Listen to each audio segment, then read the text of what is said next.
Hey guys, thanks for tuning in to another episode of Jack's Mechanics. We just have here a VDJ 200 series Landcruiser, and we're going to quickly show you how to do the cabin filter replacement on this. First things first, I want to open the glove box. In some cases you may want to have the ignition on, and the reason for that being, we'll show you. So you can see the black cover in here. There's a tag at the top left, tag at the top right. Press those down and out they come. See if I can get you,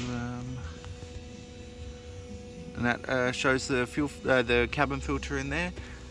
So here we have it on recirculate, but if we put it onto fresh air mode, we have a cover that comes over the cabin filter. So we press it back onto recirculate, and it allows us to get access to it. We've got 3 little clips. We'll lift them all up. I've already removed the cabin filter. But I thought this would be a good video to show. So we have our airflow going down on this one.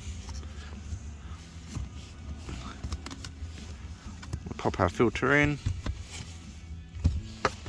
Put the glove box back open.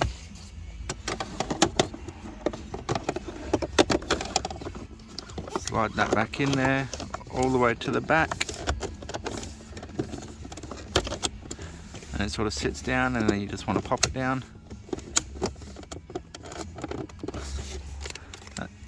That's installed, and here's our clips and our little feet at the bottom. So we sit our feet in,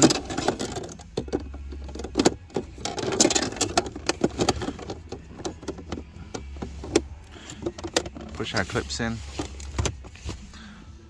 Easy as that, guys.